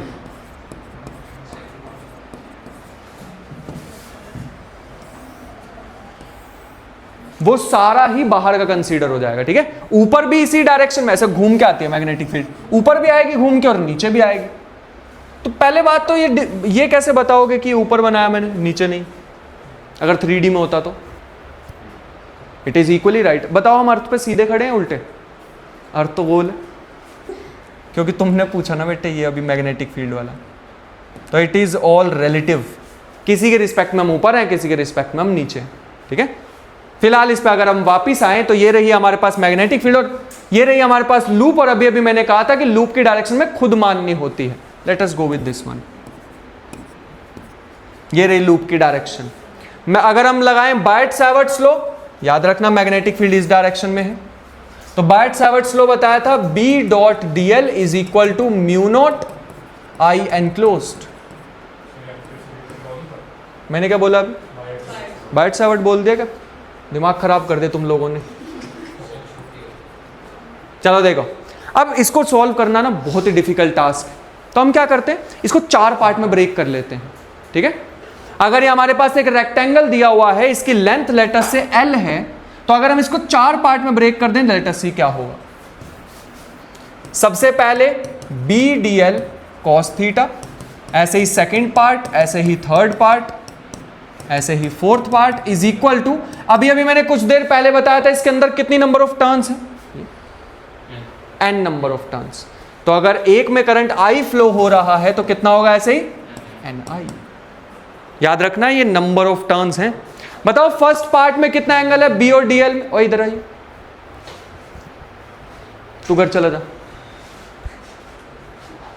हाँ बताओ, B और dl में, ये फर्स्ट पार्ट में B आगे की डायरेक्शन, L भी आगे की डायरेक्शन, तो कितना आया 0। इसमें बताओ 90, और इस वाले में 90, और ऊपर वाले में 180 क्योंकि घूम रहे हैं उल्टी डायरेक्शन में। कंफ्यूजन? अब थीटा 90 पुट करेंगे तो आंसर कितना आना चाहिए, 0। ये 0 है, ये भी पार्ट 0 हो जाएगा, और 180 वाला वी आर एज्यूमिंग कि outside magnetic field is extremely weak. तो बचा क्या फिर, सबसे पहले वाली term which is B dl equal to mu not ni। तो यहां से B क्या आ जाएगा, इंटीग्रेशन dl, और dl की इंटीग्रेशन कितनी होगी, कितनी है लेंथ L, और अगर मैं दोनों साइड मतलब L को इधर भेज दूं तो फाइनल आंसर बन रहा है mu naught n by L into I which is mu not ni। That is the final formula. इस बार ये n नंबर डेंसिटी है, number of turns per unit length. समझ आई डेरिवेशन? मेरे पास 3-4 डेरिवेशन है इससे रिलेटेड, तो हम थोड़ा ढंग से करेंगे इसे, ऐसे ही हवा में नहीं करेंगे। हाँ हाँ, ये लॉन्ग सोलेनॉइड की बात हो रही है बेटे, यही है अपने सिलेबस में। ठीक है, इनफाइनाइटली लॉन्ग सोलेनॉइड है, इतनी दूर है कि जो बाहर आती है ना मैग्नेटिक फील्ड ऑलमोस्ट नेग्लिजिबल हो जाती है। अगर एक छोटा सा सोलेनॉइड होता फिर तो घूम के वापस आ गई, बहुत बड़ा सोलेनॉइड है तो जब घूम के वापस आ रही होगी तो वो एक्सट्रीमली वीक हो जाएगी, या उसे इतनी दूर जाना पड़ेगा वापस आने के लिए, तो जस्ट इसके नेबरहुड में ऑलमोस्ट नेग्लिजिबल होती है, ये कहना चाह रहा हूँ। लेकिन अगर मान लो हमारे पास फाइनाइट सोलेनॉइड होता तो उसका फॉर्मूला कुछ ऐसा होता। अगर हमें फाइनाइट सोलेनॉइड की बात की हो तो कुछ इस तरीके से। इस बार एंगल थोड़ा अजीब सा होगा, देखना,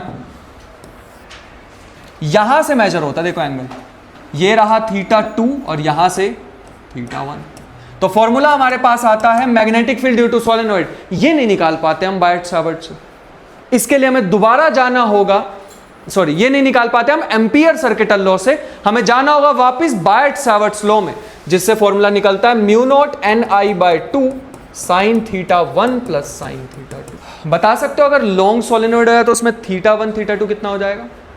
अगर इसको मैं इनफाइनाइट कर दूं सोलेनॉइड को तो ये एंगल चलते चलते चलते कितना हो जाएगा, 180 नहीं, ध्यान से सोचो, ये अभी ऐसे है और आगे मैं अगर बढ़ाता रहूं एंगल कम होता रहेगा, होते होते 0 डिग्री, और cos 0 कितना होता है 1, और इधर भी अगर इनफाइनाइट हो गया तो यहां भी cos 0 1, 1 प्लस 1 2, 2 से 2 कैंसिल होकर वापस वही फॉर्मूला। समझ आ रहा है? This is finite solenoid. इसके बाद हमसे पूछ लिया जाता है टोरॉइड के बारे में, सिर्फ फॉर्मूला याद रखना और कुछ नहीं। अगर मैं इसी सोलेनॉइड को, लॉन्ग सोलेनॉइड को लूं, इसके दोनों एंड को आपस में ज्वाइन कर दूं, ऐसी शेप बन जाएगी। कुछ इस तरीके की, है ना। एक सिलेंडर के दो पार्ट को कनेक्ट कर दिया तो ऐसा कुछ बन जाएगा, और उसके ऊपर ये वायर तो है ही। अब अगर हमसे कोई पूछे कि मैग्नेटिक फील्ड निकालो तो हम कुछ इस तरीके से बताएंगे। अगर 3 रीजन है, एक ये, दूसरा ये, तीसरा। किस चीज से बनाया था हमने? सोलेनॉइड से तो बनाया। तो अगर मैं अंदर इसके मैग्नेटिक फील्ड पूछ लूं, मैग्नेटिक फील्ड इन रीजन 2 क्या आएगी?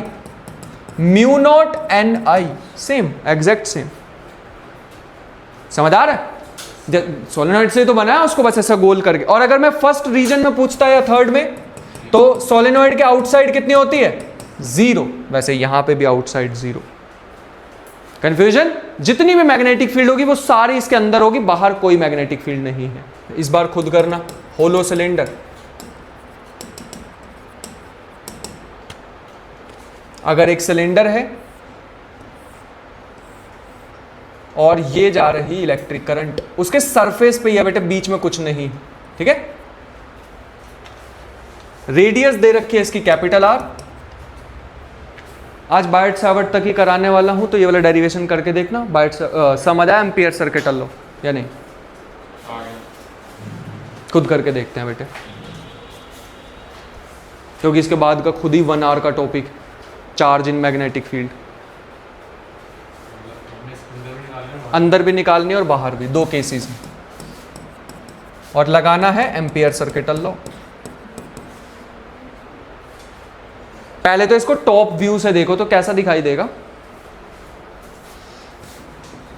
बता सकते हो? अगर मैं इसको टॉप व्यू से देखता तो कैसा दिखता? नहीं, स्फेरिकल नहीं दिखता तो बेटे सर्कुलर ही है ना, सिलेंडर ऊपर से। लेकिन करंट कैसे होती इसमें? बाहर आ रही होती। और बाहर को कैसे शो करते हैं? डॉट्स, ऐसी होती बेटे। चलो निकालो magnetic field inside and outside जल्दी से। मैग्नेटिक फील्ड निकालने के लिए एक लूप, एक क्लोज लूप तुम लोगों को ड्रॉ करनी होगी। पहले अगर मैं आउटसाइड वाला केस देखूं, ये लो कर लिया हमने ड्रॉ। मान लेते हैं इसकी रेडियस तो कैपिटल R दी हुई है, इसकी रेडियस है स्मॉल r। क्या होता था Biot Savart's law? Ampere circuital law क्या होता है? B डॉट dl या फिर B dl cos theta is equal to mu not I enclosed.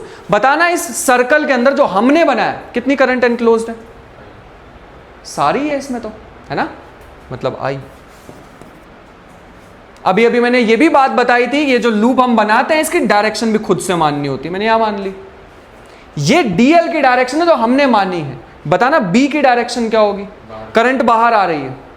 अगर इलेक्ट्रिक करंट बाहर है तो मैग्नेटिक फील्ड कैसी होगी? Anti clockwise. ये भी एंटी क्लॉकवाइज, हमने भी मानी एंटी क्लॉकवाइज, तो एंगल कितना हो गया? 0 डिग्रीज। तो integration B DL cos 0 degree equal to mu not I.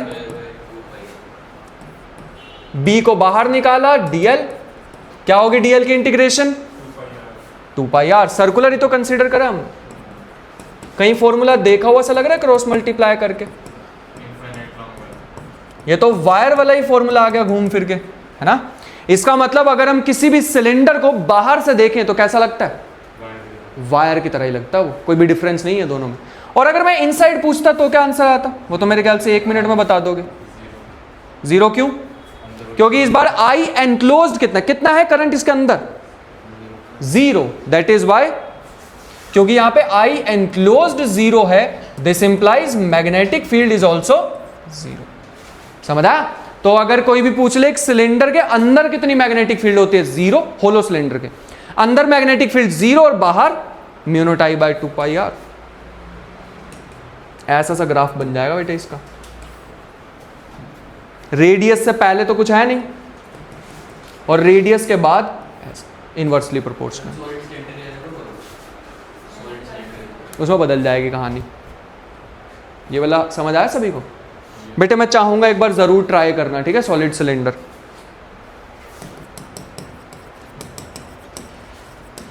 इस बार क्या फर्क होगा सिचुएशन में एज कंपेयर टू जो पिछले वाला किया है? तो सिलेंडर, इस बार अंदर भी करंट है, ठीक है, यहां पे भी। तो इस बार बीच में भी, सरफेस पे तो है ही। फिर से इसका टॉप व्यू बनाओ और एक बार करना नोटबुक निकाल के, इसका टॉप व्यू बनाओ जैसे अभी पिछले में सिखाया था, बस इस बार अंदर भी इलेक्ट्रिक करंट बना लेना। टॉप से देखोगे तो इलेक्ट्रिक करंट बाहर आ रही होगी। बायट्स लॉ को बहुत, एम्पियर सर्किटल लॉ को बहुत अच्छे से सीख के जाएंगे हम, अगर यही टॉपिक हमारा फाइनल है 2 आवर में। तो इस बार बेटे इस सिचुएशन को सॉल्व करना ना कुछ ज़्यादा ही डिफिकल्ट हो जाएगा। जब भी कभी चीज़ें सॉलिड आ जाए ना, सबसे बेस्ट तरीका पता क्या होता है?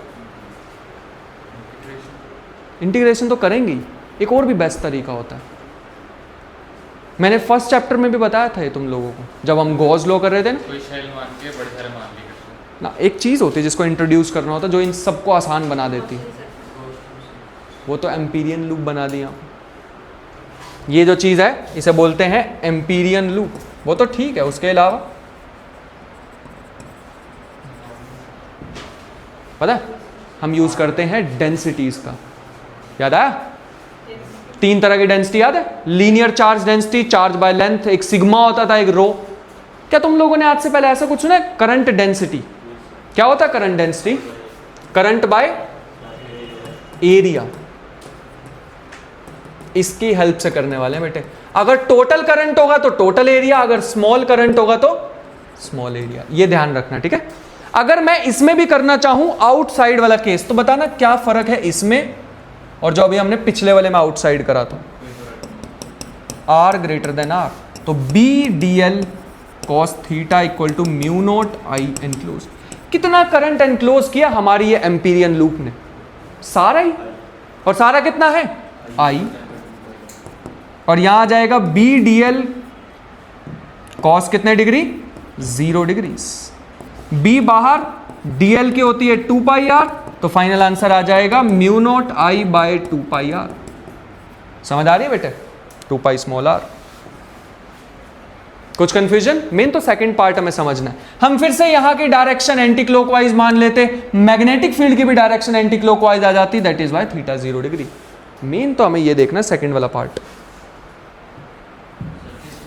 ना इनसाइड। अब बताना कितनी करंट है इसके अंदर? ये कितनी करंट? क्योंकि क्यू आई एनक्लोज्ड देखते हैं, वो करंट देखना होता है जो लूप के अंदर है, वो लूप जो हमने कंसीडर किया। अब बताना कितनी? अब तो नहीं बता पाएंगे डायरेक्टली, है ना? तो इसीलिए मैंने बताया था कि इसका यूज करो करंट डेंसिटी का। अगर टोटल करंट है तो टोटल एरिया कितना है? Total area pi R square. और अगर छोटा सा करंट, मतलब इसके अंदर वाला करंट देखना है, तो इसी का ही एरिया लेना होगा, which is pi small R square. अगर इसकी रेडियस है स्मॉल आर, इसकी रेडियस है कैपिटल आर। समझ आ रहा है बेटे? सेम काम हम करते थे जब हमने गॉस लॉ किया था, ऐसा सही उसमें भी करते थे सिलेंडर में। हो गया? अब यहां से डी आई कितना आ जाएगा? क्रॉस मल्टीप्लाई करके I small R square by capital R square, बाकी तो फॉर्मूला लगा दो। हम करने वाले हैं आर लेस देन आर, मतलब इनसाइड की बात करने वाले हैं। तो बन जाएगा बी डी एल कॉस कितने डिग्री? 0। इसको फिर से एंटी क्लॉकवाइज मान लेना, तो बन जाएगा 0 डिग्री म्यू नोट। इस बार आई एनक्लोज्ड की जगह कितना लिखूं? कितना करंट है उस छोटी सी लूप में? ये है ना D I, which is I small R square by capital R square. B को बाहर निकाला, डीएल की इंटीग्रेशन जो कि क्या होती है? 2 पाई स्मॉल आर। उसकी इंटीग्रेशन करनी है जो लूप हमने मानी है। दोनों साइड पे देखोगे तो आर दिखाई दे रहा है, एक आर कैंसिल, तो फाइनल आंसर क्या आ रहा है? Mu not I are divide by 2 pi capital R square. जरा इस वाले केस में देखना बी और आर का कैसा रिलेशन है? इनवर्सली। और यहां पे तो अगर कभी हमसे ग्राफ पूछ लिया तो बताओ सेंटर से लेके रेडियस तक क्या हाल है? सेंटर से रेडियस तक कैसा है? Directly proportional. डायरेक्टली मतलब स्ट्रेट लाइन। उसके बाद क्या है? उसके बाद तो डिक्रीज हो रहा है। बेटे कभी कभी ना एक क्वेश्चन बन जाता है कैविटी वाला, तो उसके बस एक ही क्वेश्चन है हमारे सिलेबस में, मतलब एक सिलेंडर है उसके बीच में, या एक डिस्क है उसके बीच में कैविटी मतलब थोड़ी जगह खाली है, वैसा सा क्वेश्चन बनता है। उसके लिए ना हमें इस पूरी डेरिवेशन को जे की टर्म्स में लाना है। तो बता सकते हो ऐसा क्या चेंज करूं ताकि ये डेरिवेशन जे की टर्म्स में आ जाए? पाई को लिखने में एक मिनट में इसको कॉपी कर लेता हूं पहले। आई बाय पाई आर स्क्वायर इस बार जे की टर्म्स में लिखना है, ये वाली भूल जाओ। तो यहां से डी आई की वैल्यू क्या आएगी? Pi J pi R square. समझा? तो क्या बन जाएगी derivation? b into two pi R जैसे पिछले में की थी, और cos थीटा तो 0 ही हो जाता है, मतलब cos 0 1 हो जाता है। यहां बनेगा म्यू नोट इंटू छोटी सी current which is J pi R square. क्या ये देख पा रहे हैं हम? ये कैंसिल हो रहा है आर से आर, तो पाई से पाई भी कैंसिल हो रहा है बाय द वे। तो b क्या आ जाएगा? Mu naught J are divide by 2, ऐसा कुछ बन रहा है, जिसको अगर मैं वेक्टर फॉर्म में लिखना चाहूं तो कुछ ऐसा बनता है। This is also a very important formula, mu naught J cross R divide by 2। Very important formula बेटे। इस पे एक ही क्वेश्चन है अपने पास, वो मैं करा देता हूं, ठीक है? इसको हम कैविटी प्रॉब्लम भी बोलते हैं कभी कभी। मान लो हमारे पास एक डिस्क टाइप चीज है, या फिर सिलेंडर भी मान सकते हो, बस उसका मैं टॉप व्यू दिखा रहा हूं और कुछ नहीं, और इसी के अंदर थोड़ा सा पार्ट यहां पे है, सच दैट कहीं भी है ये पार्ट, बस इसके अंदर है, और इसमें बहुत सारी करंट फ्लो हो रही है, इसको छोड़ के हर जगह है करंट, ठीक है? और हमें पूछ लिया गया, बताओ magnetic field at this point O, ये इसका सेंटर हमें दे रखा है O1, इसका दे रखा है O2। हमें बतानी है magnetic field at point O, किसी भी random point inside this cavity. First look में एक्सट्रीमली डिफिकल्ट क्वेश्चन है ना,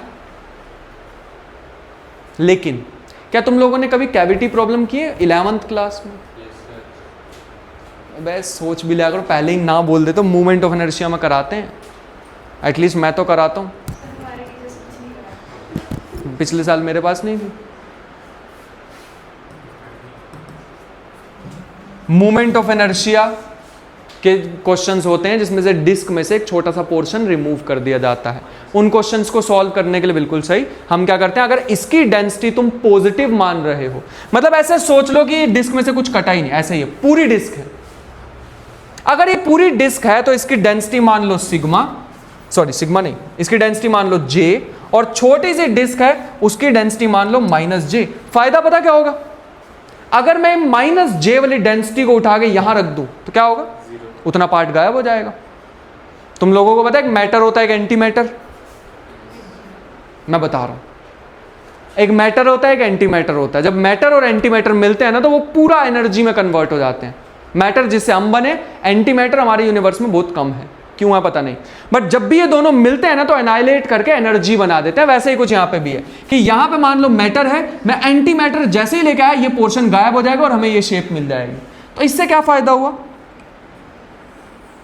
इस चीज से क्या फायदा हुआ फिर हमें? ये सिचुएशन से पूरा का पूरा स्फीयर लाने से। क्या इस बार ये O पे मैग्नेटिक फील्ड लिखना आसान है या मुश्किल है? आसान है। और अगर इसका सेंटर हमारे पास O2 दिया हुआ है तो क्या इस बार भी लिख सकते हैं हम? बता सकते हो क्या फॉर्मूला बनेगा यहां पे मैग्नेटिक फील्ड का? अभी अभी बताया बेटा, जे की टर्म्स में कैसे लिखते हैं? म्यू नॉट जे क्रॉस क्या बनेगा यहां पे? आर, यही होता ना आर, है ना? तो क्या होगा? O1 O divide by 2। यहां क्या बनेगा magnetic field? Mu naught J cross O2O divide by 2। बस एक मिस्टेक है इसमें, यहां डेंसिटी कैसी होगी? नेगेटिव। जैसे ही मैं इन दोनों को मिला दूंगा तो देखना क्या होगा, B net is equal to mu nought, जैसे इन दोनों को मिलाएंगे J common O1O minus O2O divide by 2, cross भी आएगा बीच में। बस दिस इज द आंसर। ऐसा कुछ लिखते हैं। मैंने बताया कि एक ही क्वेश्चन है अपने पास ऐसा, ठीक है? मैं इसको ट्राइंगल रूल से O1O भी लिख सकता था, ठीक है? ट्राइंगल लॉ ऑफ एडिशन सुने कभी वेक्टर का? उससे मैं इसको O1 OB लिख सकता था, बट फिलहाल दिस इज द एप्लीकेशन। एक फाइनल रह गया अपने पास, magnetic field due to a sheet, कुछ ऐसा। इसका तुम लोग भी करके देख सकते हो। अगर इनफाइनाइटली लॉन्ग शीट है ऐसे, और इसमें ऐसे आ रहा करंट, अब इमेजिन करना तो बड़ा ही ज़्यादा मुश्किल है। ऐसे समझो कि ये मेरा पेज है और इस पेज के सरफेस से ऐसे आ रही है मैग्नेटिक फील्ड, कैसे इमेजिन करें इसे? तो इसका साइड व्यू देख लेते हैं। अगर मैं साइड व्यू देखूं तो बताओ कैसा होगा? ऐसा अगर साइड व्यू तुम्हें दिख रहा है तो करंट कैसे आ रही होंगी? तुम्हारी तरफ। बताओ मैग्नेटिक फील्ड इसकी वजह से, यूजिंग एम्पियर सर्किटल लॉ, कैसी शेप बनाए जो बेस्ट रहे सच दैट इसको कवर भी कर ले। बाय द वे लूप बनानी है, सरफेस नहीं, तो सिलेंडर मत बोलो। Magnetic field due to infinitely long sheet, कैसी शेप? रेक्टेंगल। ऐसी शेप बेस्ट रहेगी, ध्यान से देखना, ठीक है? फिर से 4 पार्ट में डिवाइड करेंगे बाय एम्पियर सर्किटल लॉ को। तो फर्स्ट पार्ट ये वाला BDL cos theta, second part, third part, fourth part, and is equal to mu not I.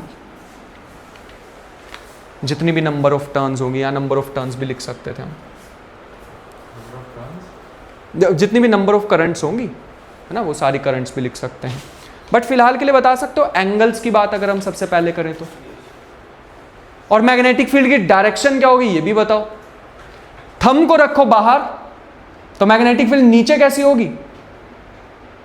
Thumb को बाहर रखा, ऐसे आ रही है करंट, ऐसे आनी चाहिए एंटी क्लॉकवाइज, मतलब नीचे अगर हम देखें तो ऐसी शेप है इधर की तरफ, और ऊपर देखेंगे तो कैसी है? Left side. तो बेस्ट रहेगा ना अपनी लूप को भी ऐसे ही मान ले, है ना? इधर एंगल कितना आ जाएगा? 0 डिग्री। सेकंड वाले में 90, थर्ड में मेरे ख्याल से 0 ही है, 0 ही लग रहा है मेरे को, हाँ ठीक है ना? फोर्थ में सो गए क्या पीछे वाले?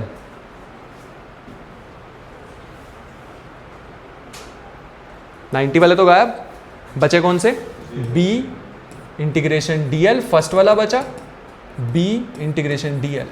क्या होगी DL की इंटीग्रेशन?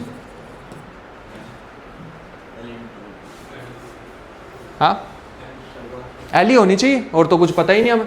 तो B into L plus B into L is equal to mu not I. अब ध्यान से देखना एक चीज, ठीक है? ये स्टेप थोड़ा सा अलग है इसमें। अगर मैं इसमें थोड़ी देर के लिए, मैं नहीं बता पाऊंगा यहाँ पे कितनी करंट फ्लो हो रही है। एक अगर शीट इनफाइनाइट है तो उसमें करंट भी कितनी होगी?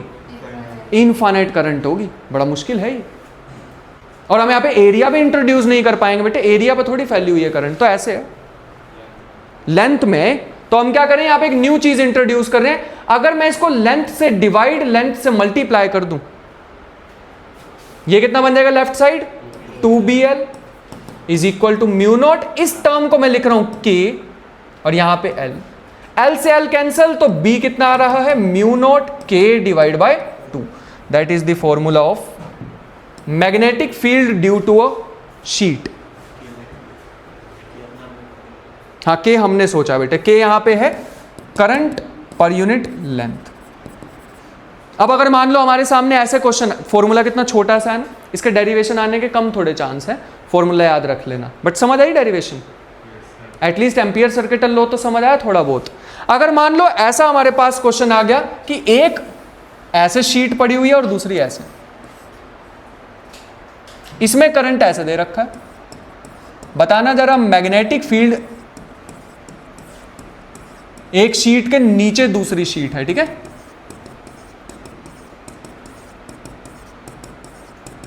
बताओ in this region, second, magnetic field in these 3 regions. बस फाइनल क्वेश्चन है, कर दो।